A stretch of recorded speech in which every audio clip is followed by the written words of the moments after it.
예. 오늘 저는 오늘 여러분과 함께 하나님을 기쁘시게 하는 교회라는 제목으로 은혜를 함께 나누려고 합니다.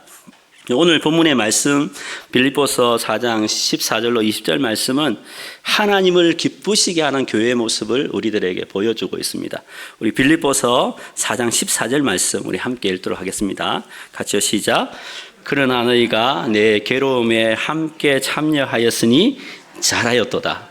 여러분, 이 빌립보서 4장 14절에 보면 그러나 너희가 내 괴로움에 함께 참여하였으니 잘하였도다, 그렇게 말씀하고 있습니다. 빌립보서 1장 7절에도 이 빌립보서 4장 14절과 동일한 말씀, 비슷한 말씀이 나옵니다. 우리 빌립보서 1장 7절 말씀, 우리 같이 한번 읽도록 하겠습니다. 같이 시작. 내가 너희 무리를 위하여 이와 같이 생각하는 것이 마땅하니 이는 너희가 내 마음에 있음이며 나의 매임과 복음의 변명함과 확정함에 너희가 다 나와 함께 은혜에 참여한 자가 됨이라. 이 빌립보서 1장 7절에 보면 나의 매임과 복음의 변명함에 확정함이 너희가 나와 함께 은혜에 참여한 자가 됨이라고 말씀하고 있습니다. 여러분, 바울이 말하는 괴로움에 함께 참여하였다는 말씀은 바울이 복음을 전하다가 어디에 갇혔습니까? 감옥에 갇혔습니다. 바울이 나의 매임과 괴로움이라고 말씀하시는 이 말씀은 바울이 복음을 전하다가 감옥에 갇힌 이 사건을 말합니다. 그 결과 빌립보 교회 성도들이 그 감옥에 갇힌 바울을 도우면서 그의 필요한 것을 다 공급해 주었습니다. 빌립보 교회 성도들이 바울이 감옥에 갇히면서 그 괴로운 순간에도 그와 함께 해 주었습니다. 빌립보 교회 성도들은 바울이 감옥의 고난과 환난의 순간에도 또한 함께 해 주었습니다. 바울은 그런 빌립보 교회 성도들에게 자신이 겪는 고난에 함께 참여하였다고 말씀합니다. 바울은 성도들이 그렇게 자신의 괴로움과 고통의 순간에도 환난의 순간에도 함께해 준 일에 대해서 뭐라고 말씀합니까? 잘하였도다, 그렇게 말씀합니다. 여러분, 빌립보 교회는 바울의 고난과 함께 동행한 교회였습니다. 여러분, 하나님이 기뻐하시는 교회는 어떤 교회겠습니까? 예수님의 십자가와 함께, 예수님의 십자가를 함께 지는 교회가 하나님을 기쁘시게 하는 교회입니다. 여러분, 사람들은 본능적으로 고난을 싫어합니다. 여러분 중엔 저는 고난이 너무 좋다, 고통이 너무 좋다, 그런 분 계십니까? 아무도 안 계실 것입니다. 누구도 자기한테 오는 그 고난을 환영하는 사람은 없습니다. 그러나 바울은 하나님을 기쁘시게 하는 교회는 고난을 함께 지는 자, 그 환난을 함께 해준 그 교회가 하나님을 기쁘시게 하는 교회라고 말씀하고 있습니다. 여러분, 예수님은 마태복음 16장 24절에서 예수님을 따르는 사람들의 모습에 대해서 이런 모습을 가져야 된다고 말씀합니다. 우리 마태복음 16장 24절 말씀 우리 같이 한번 읽겠습니다. 같이요, 시작. 이에 예수께서 제자들에게 이르시되 누구든지 나를 따라오려거든 자기를 부인하고 자기 십자가를 지고 나를 따를 것이니라. 예수님은 누구든지는 우리 모두를 다 포함하는 말입니다. 누구를 따라오려거든 예수님을 따라가려면 뭘 부인하고요? 자기 자신을 부인하고 자기 십자가를 지고 예수님을 따라오라고 말씀합니다. 이 말씀은 예수님이 제자의 길을 제시하십니다.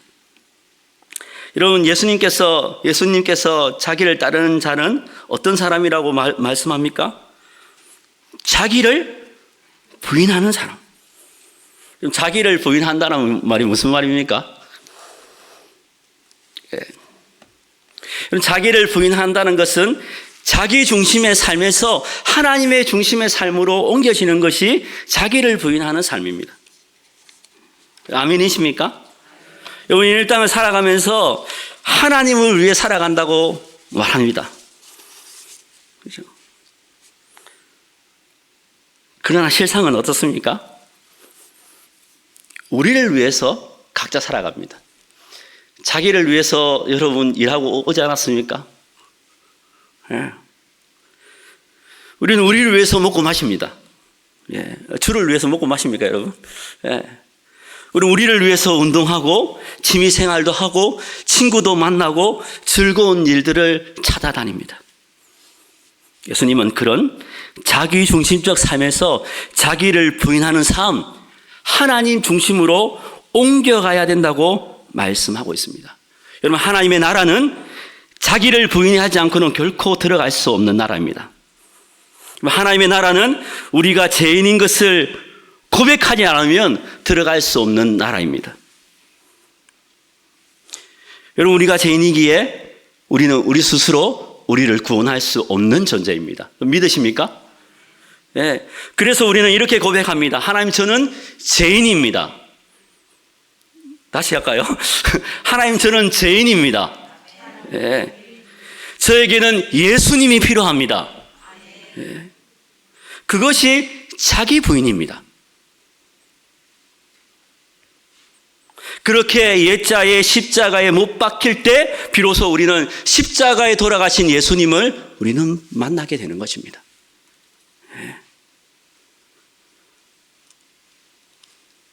저는 우리가 십자가 앞에서 자기를 부인하는 사람 되기를 주 이름으로 축복합니다. 오직 십자가, 그 십자가를 붙들고 살아가는 우리 연산제일교회 성도님 되시기를 주 이름 축복합니다. 예수님은 마태복음 16장 24절에서 예수님을 따르는 사람은 자기 십자가를 지는 사람이라고 말씀합니다. 여러분, 십자가는 죽음의 형틀입니다. 예수님 당시의 십자가의 형틀은 제수가 자기 십자가를 지고 사형장으로 올라가는 것입니다. 그러면 사람들이 그 십자가를 봤을 때 어떤 느낌이겠습니까?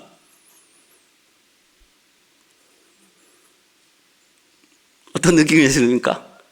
어떤 사람이 십자가를 지고 가면 아, 저 사람 지금 죽으러 가는구나, 그렇게 느끼시지 않겠습니까? 여러분, 자기 십자가를 진다는 것은 죽음의 길로 나아가는 것입니다. 나는 죽고 예수님이 사는 것, 그것을 십자가를 진다고 말하는 것입니다. 그것이 십자가의 의미입니다.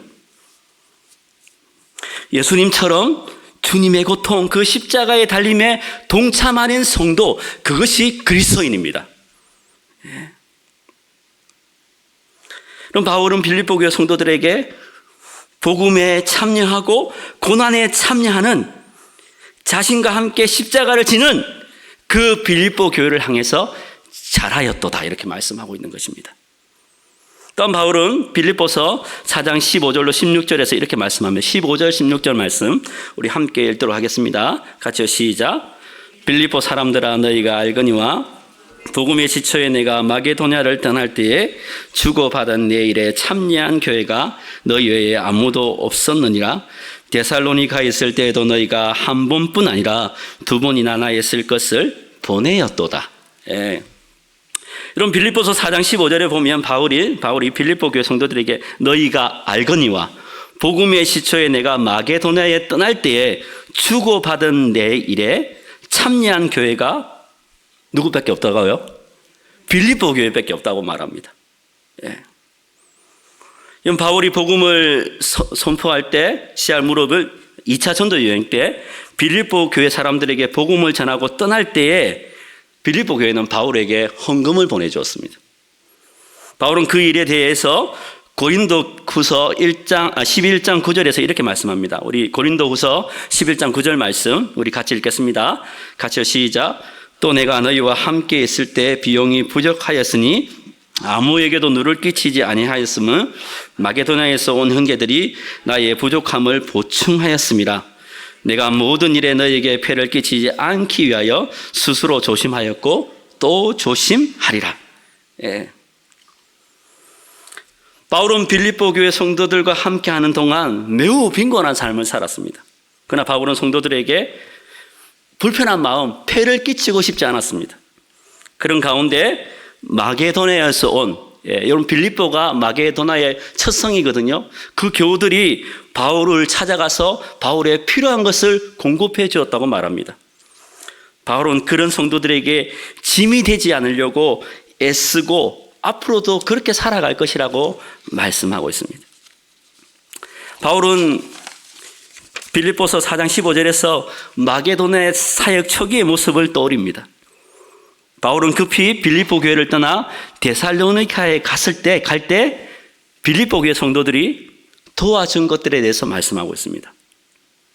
바울은 데살로니카 교회를 개척할 때 밤낮 일하면서 복음 사역을 자기가 스스로 충당하였습니다. 그때 누가 도와줬다고요? 빌립보 교회 성도들이 한두 번뿐 아니라 여러 번 도와줬습니다. 그렇게 자기의 사역을 도와줬다는 거예요. 바울에게 빌립보 교회 성도들은요, 바울의 복음 사역에 없어서는 안 될 든든한 후원자이며 동력자였습니다. 그럼 선교사님들이 선교지를 떠날 때 꼭 하는 일이 있습니다. 그럼 그것이 무엇인지 아십니까? 키맨을 세우고 가는 것입니다. 키맨. 키맨은 우리말로 중심인물입니다. 선교사님은 자신의 선교사에게 꼭 필요한 중심인물을 세우고 선교지로 떠납니다. 이 키맨은 어떤 역할을 할까요? 선교지에 선교사님들이 보내준 그 선교 편지를 다른 사람들에게 나눕니다. 그리고 이 키맨은 다른 사람들에게 선교지에 긴급한 기도 요청을 합니다. 그리고 선교 후원자, 선교사 관리, 선교지에서 선교사님이 어떤 부탁을 하면 여러 가지 일을 감당하는 사람이 이 키맨입니다. 바울에게 이 빌립보 교회가 성도들이 선교사에게 키맨이었습니다. 바울은 빌립보 교회 성도들에게 자신이 복음을 선포할 무렵부터 데살로니카를 떠날 때 빌립보 교회가 자신의 선교 사역에 동참하여 주었다고 말씀하고 있습니다. 여러분, 하나님을 기쁘시게 하는 교회는 어떤 교회입니까? 복음에 참여하는 교회입니다. 어떤 교회요? 복음에 참여하는 교회. 빌립보 교회는 바울의 선교 사역에 적극적으로 참여할 뿐 아니라 복음 사역에 없어서는 안 될 절대적인 역할을 감당했던 교회입니다. 전주에 가면 전주 안디옥 교회라는 교회가 있습니다. 여러분 중에 가보신 분 계십니까? 아무도 안 계십니까? 여러분, 이 교회는 1983년 3월 27일에 설립되었습니다. 이 전주 안디옥 교회는 사도행전 1장 8절을 기초로 해서 세워졌습니다. 이 안디옥 교회는 깡통 교회로 유명합니다. 깡통 교회. 그러니까 왜 깡통 교회로 유명하냐면 미군들이 사용했던 그 비행기 경납고를 뜯어서 그거를 예배당으로 사용하는 교회입니다. 지금도 그 건물이 남아 있습니다. 계속 그 건물을 쓰고 있습니다. 창고 같은 건물이죠. 이 교회가 처음에 시작될 때 600만 원 전세금으로 인시 건물을 임대해서 50여 명의 성도들과 함께 이 교회를 시작했습니다. 지금은 이 교회가 매주 5천 명 이상 함께 예배를 드리고 하나님의 선교를 꿈꾸며 예배합니다. 이 전주 안디옥 교회 지금까지 초창기부터 지금까지 개척하고 이 교회의 원칙이 있습니다. 교회 재정의 60%는 선교비에 사용한다. 아무도 안 놀라시네요. 이 전주 안디옥 교회는 모든 교회의 사역에 초점에 선교가 맞춰져 있습니다. 그래서 모든 부서는요 스스로 자립해야 됩니다. 교회 학교도 자립해야 됩니다. 간식도 안 줍니다. 그런 교회 다니노 이런 표정이신데 전주 안디옥 교회를 개척하신 이동희 목사님은 이분이 평생 본인이 목회하면서 가지고 있는 목회의 원칙이 하나 있습니다. 그게 뭐냐 그러면 불편하게 삽시다 원칙입니다. 책도 있습니다. 책도 내셨습니다. 불편하게 삽시다. 예. 이 목사님은 안디옥 교회를 은퇴하고 나서도 바울 선교를 통해서 선교에 전력하면서 전심을 기울이면서 평생을 보내고 계십니다. 이 안디옥 교회에 성도들이 가져야 될 실천 강령 7가지가 있습니다. 제가 한번 소개해 드리겠습니다. 보이십니까? 예. 첫째, 예. 안디옥 교회는 자신의 삶을 거룩한 산 제사로 드리는 참된 예배자가 된다. 우리도 해당되는 겁니다. 둘째, 안디옥 교회는 주님을 따라가는 그리스도의 제자가 된다. 안디옥 교회 성도는 회선교, 농촌 선교, 특수 선교, 교육 선교에 파송받은 선교사가 된다. 네 번째, 안디옥 교회는 교회 재정의 60% 이상을 선교 사역에 사용한다. 다섯 번째, 안디옥 교회는 선교적 조직 체계를 참여하여 자립을 원칙으로 한다. 여섯째, 안디옥 교회는 모든 봉사에 자발적으로 참여하며 희생 봉사를 원칙으로 한다. 일곱째, 안디옥 교회는 교회의 모든 사역과 집회에 책임감을 가지고 참여한다. 여러분, 하나님을 기쁘시게 하는 교회는 어떤 교회입니까? 빌립보 교회처럼, 안디옥 교회처럼 복음에 참여하는 교회, 그 교회가 하나님을 기쁘시게 하는 교회입니다. 오늘날 대부분의 교회는요, 불편하게 살기보다 편한 것을 추구하며 살아갑니다. 여러분, 교회에 에어컨이 안 나오면요, 에어컨이 안 나온다고 달려오십니다. 조금만 더우면 덥다고 달려오세요. 조금만 추우면 춥다고 달려오십니다.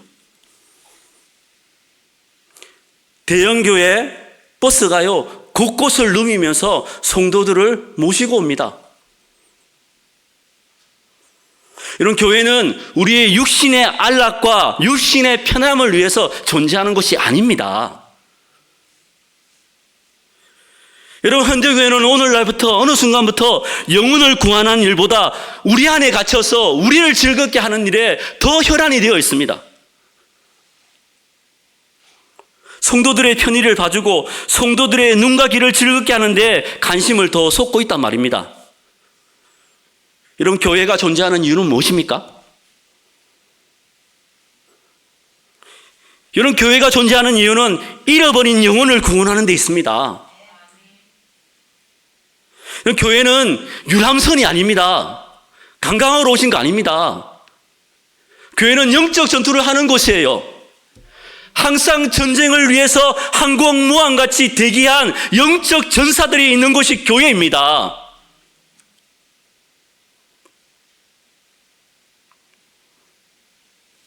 하나님의 복음 사기에 적극적으로 참여하는 교회, 주의 복음을 위해서 생명을 드리기에 기꺼이 헌신하는 성도들, 교회의 재정이 좀 부족하더라도, 교회의 시설이 좀 변변하지 않더라도, 교회가 좀 부족하더라도 하나님을 위해서, 복음을 위해서 생명을 걸 수 있는 신자들, 그들을 하나님이 기뻐하신다고요. 우리 연산저희교회가 그런 하나님을 기쁘시게 하는 복음에 참여하는 교회 되기를 주님 축복합니다. 아멘. 네. 바울은 빌립보 교회는요, 복음에 참여하는 교회라고 말씀합니다. 그러면서 바울은요, 빌립보서 4장 17절 18절에서 이렇게 말씀합니다. 17절 18절 말씀 우리 함께 읽도록 하겠습니다. 같이요, 시작. 내가 선물을 구함이 아니요 오직 너희에게 유익하도록 풍성한 열매를 구함이라. 내게는 모든 것이 있고 또 풍족한지라. 에바브로디도 편에 너희가 준 것을 받음으로 내가 풍족하니 이는 받을 만한 향기로운 제물이요 하나님을 기쁘시게 한 것이라. 아멘. 여러분, 빌립보 교회 성도들에게 바울이 뭐라 하냐면 자신이 선물을 바라는 것이 아니답니다. 여기서 말하는 선물은 헌물입니다. 재정을 말하는 것입니다. 오히려 바울은 빌립보 교회 성도들에게 유익이 돌아가기를 바라는 것이라고 말씀하고 있습니다. 바울은 빌립보 교회 성도들에게 자신은 모든 것을 받아 넉넉하다고 말합니다. 그리고 빌립보 교회 성도들에게 에바브로디도 편에 보낸 것으로 받아서 풍족하게 살고 있으며 성도들이 보내준 그런 선물로 인하여서 그 선물은 하나님께서 기쁘시게 받을 뭐라고요? 향기로운 제물이 되었다고 말씀합니다. 여러분, 하나님을 기쁘시게 하는 교회는 어떤 교회입니까? 복음을 위해서 흘러보내는 교회가 하나님을 기쁘시게 하는 교회입니다. 아멘. 바울은 빌립보 교회 성도들에게 보내준 선물로 말미암아 모든 것이 넉넉하게 채워졌다고 말씀합니다. 그리고 그것으로 인하여서 성도들이 보내준 그 물질로 인하여서 그것은 하나님이 기쁘시게 받을 만한 그런 재물이라고 말씀하고 있습니다. 이런 고린도후서 우리 8장 8절로 9절 말씀 우리 한번 읽도록 하겠습니다. 띄워주시죠. 같이요. 시작. 내가 명령으로 하는 말이 아니요 오직 다른 이들 간절함을 가지고 너희의 사랑의 진실함을 증명코자 함이로라. 우리 주 예수 그리스도의 은혜를 너희가 알거니와 부여하신 자로서 너희를 위하여 가난하게 되심은 그의 가난을 인하여 너희로 풍족해 하려 하심이라. 여러분, 이 고린도후서 8장에서 바울이 고린도 교회 성도들의 모습에 대해서 지적하고 있는 말씀입니다. 여러분, 이 고린도 교회는요 아주 부요한 교회였습니다. 큰 교세를 가지고 있고 풍부한 재능과 똑똑한 성도들을 자랑했던 교회가 이 고린도 교회였습니다. 바울은 그런 고린도 교회 성도들에게 너희의 사랑의 진실함을 증명코자 함이라고 말합니다. 그러면서 바울은요 마게도냐 교인들과 고린도 교회의 모습을 비교합니다. 여러분, 제가 고린도 교회의 모습이 어떻다 그랬습니까? 아주 부유한 교회라고 말씀했습니다. 마게도냐 교회는 그에 비해서 매우 초라한 교회였습니다. 아주 가난한 교회였어요. 성도들의 생활 수준이요 비교가 되지 않는, 경제력이 비교가 되지 않는 그런 교인들이었습니다. 그러나 마게도냐 교인들은요 엄청나게 부유한 이 고린도 교회보다 하나님께 드리는 것을 즐거워했던 교회였습니다. 그들은 자신의 것을 주를 위해서 아낌없이 베푸는 삶을 실천하는 교회였습니다. 그것이 빌립보 교회였다는 거예요. 빌립보 교회는 복음을 위해서 베푸는 삶, 하나님을 위해서 흘러보내는 삶을 통해서 하나님의 기쁨을 누렸던 교회입니다. 제가 얼마 전에 읽었던 책 중에 베푸는 삶의 비밀이라는 책을 제가 얼마 전에 읽었거든요. 아주 소책자입니다. 저도 여러분도 한번 읽어보시면 좋을 겁니다. 이 책을 쓴 분은 고든 맥도널드라는 분이 이 책을 쓰셨는데요. 이 책에서 이분이 진정 베푸는 삶의 특징에 대해서 이렇게 말합니다. 제가 한번 읽어드리겠습니다. 베푸는 삶은 돈의 액수와는 상관이 없다. 부와 영향력에는 책임이 수반된다. 이 땅의 보물에 집착하는 자들은 자칫 넘어지기 쉽다. 하나님이 친히 먼저 해주시지 않는 일을 우리에게 요구하시는 법은 없다. 우리가 하나님의 사랑을 받을 만한 아무런 일을 하지 않았음에도 불구하고 그분은 그리스도를 통해 우리를 사랑하셨고 지금도 사랑하신다. 여러분, 복음을 위해 베품을 실천하는 교회, 그 교회는요 성도들이 가지고 있는 시간과 재능과 우선순위와 영향력과 재물들을 아낌없이 주를 위해서 흘러보내는 삶을 살아갑니다. 바울이 빌립보서 4장 18절에서 뭐라고 얘기합니까? 내게는 모든 것이 있고 또 풍족한지라 에바 디도편에 너희가 준 것으로 말미암아 내가 풍족하니 이는 받을 만한 향기로운 제물이요 하나님을 기쁘시게 한 것이라. 넉넉하게 흘러보냈다는 거예요. 가난함에도 불구하고 자기의 것을 하나님의 것으로 알고 주를 복음을 위해서 헌신하는 종에게 흘러보냈다는 거예요. 여러분, 빌립보서 4장 18절에서 바울이 기뻐하는 원인은 무엇입니까? 자신의 물질적인 필요가 채워졌기 때문에 자기가 기뻐한다고 말하지 않습니다. 바울이 기뻐하는 이유는 빌립보 교회 성도들이 보여준 자발적인 흘러보내는 삶. 할렐루야. 그것이 하나님이 받을 만한 재물이 되었다고 말씀하고 있는 것입니다. 그러면서 바울은 빌립보서 4장 19절로 20절에서 이렇게 말씀합니다. 우리 19절로 20절 말씀 같이 읽겠습니다. 같이요. 시작. 나의 미 그리스도 예수 안에서 영광 가운데 그 풍성한 대로 너희의 쓸 것을 채우시리라. 하나님 곧 우리 아버지께 세세무궁하도록 영광을 돌릴지어다. 아멘. 여러분, 제가 2019년도에 제가 그 해에 가장 의미 있게 생각했던 그런 순간이 있었습니다. 제가 그 전에 사역할 때 이제 권사님이 계셨는데, 그 권사님은 제일 앞자리에 앉아서 가장 큰 목소리로 기도하시는 분이었습니다. 아주 가난하게 사시는 권사님이에요. 그 권사님이 한날은 이렇게 제가 수요 예배를 마치고 나가는데, 나가기 전에 제가 차량 운전을 해서 그분을 모시고 오거든요. 차에서 권사님이 이렇게 말씀하시는 거예요. 목사님, 나중에 수요 예배 마치고 저 좀 보고 가라고 그러는 거예요. 내가 뭐 잘못했나. 그러고 나서 이제 예배가 마쳤어요. 예배를 마치고 권사님이 저한테 봉투 하나를 내미시는 거예요. 내미시는데, 이거 왜 주시냐고. 봉투는 돈 있지 않습니까? 저보고 이렇게 양복을 해입으라는 거예요. 양복을요. 이제 제가 말씀드렸지 않습니까? 고집이 엄청 세시거든요. 절대 안 받으세요. 제가 돌려드려도 절대 안 받으세요. 그래서 그 봉투를 받았습니다. 그래서 차를 타고 집으로 가는데 궁금할 거 아닙니까? 얼마가 들었을까? 궁금하거든요. 얼마가 들었을까? 너무 궁금해서 중간에 가다가 세웠어요. 권사님 얼마를 넣었을까? 50만을 넣으신 거예요. 아주 큰 돈입니다. 아주 큰 돈이었어요. 근데 제가 그 50만을 받고 다른 사람한테 얘기도 안 하고, 이건 어떻게 하지?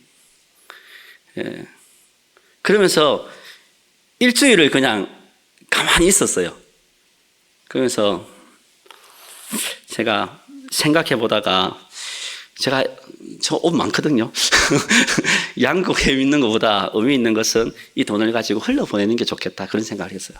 그래서 제가 알고 있는 그 선교사님들한테, 세 군데 선교사님, 해외에 있는 선교사님한테 10만 원 보내드리고, 제가 알고 있는 개척교회를 하고 있는 아주 어려운 친구, 그 분들한테 20만 원 남은 돈을 보냈어요.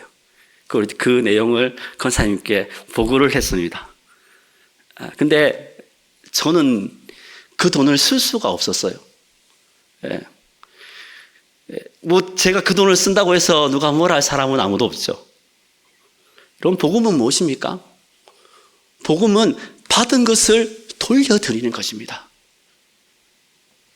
아멘? 아멘? 그럼 사도 바울은 뭐라고 얘기합니까? 그렇게 흘러보내는 삶을 통해서 하나님이 우리를 채워주신다고 말씀하고 있습니다. 바울은 하나님께서 자기의 풍성함을 따라 그리스도 예수 안에서 있는 그 영광으로 빌립보 교회 성도들의 필요를 모두 채워주실 것이라고 말씀하고 있습니다. 그 하나님 아버지께 영광이 영원하기를 바울은 기도하고 있습니다. 산 여러분, 하나님을 기쁘시게 하는 교회는 어떤 교회입니까? 최첨단 건물이 있어서 건물이 웅장하고 큰 교회입니까? 이름만 되면 알만한 담임 목사님이 심호하는 그런 교회입니까? 재정이 많아서 사람들에게 자랑할 만한 그런 교회입니까? 영향력 있는 정치인이나 유명한 사람이 다니는 그런 교회입니까? 몇백 년 교회 역사를 자랑하는 그런 교회가 여러분 하나님이 기쁘시게 하는 교회입니까? 아닙니다. 바울이 말하는 하나님을 기쁘시게 하는 교회는 예수님의 십자가를 지는 교회, 하나님을 기쁘시게 하며 그 복음에 참여하며 복음을 위해서 달려가는 그 교회, 하나님의 복음을 위해 내가 사랑받았음을 알기에 복음의 빚진 자로서 그 복음을 흘러보내는 교회, 그 교회가 하나님을 기쁘시게 하는 교회라고 말씀하고 있습니다. 자녀 여러분, 우리 연산저희교회가 하나님을 기쁘시게 하는 교회가 되기를 소망합니다. 우리 중심에서 이제 좀 벗어나서 하나님을 기쁘시게 하는 교회가 되었으면 좋겠습니다. 우리 연산저교회 교회 모두가 복음의 기쁨으로 참여하는 교회. 여러분, 우리 아버지는 부자이십니다. 믿으십니까? 복음을 위해서 내가 좀 불편함을 감수하고 기꺼이 복음을 위해서 그 복음의 현장에 나의 물질과 나의 시간과 나의 모든 것을 흘려보내는 그 성도, 하나님이 기뻐하실 줄로 믿습니다.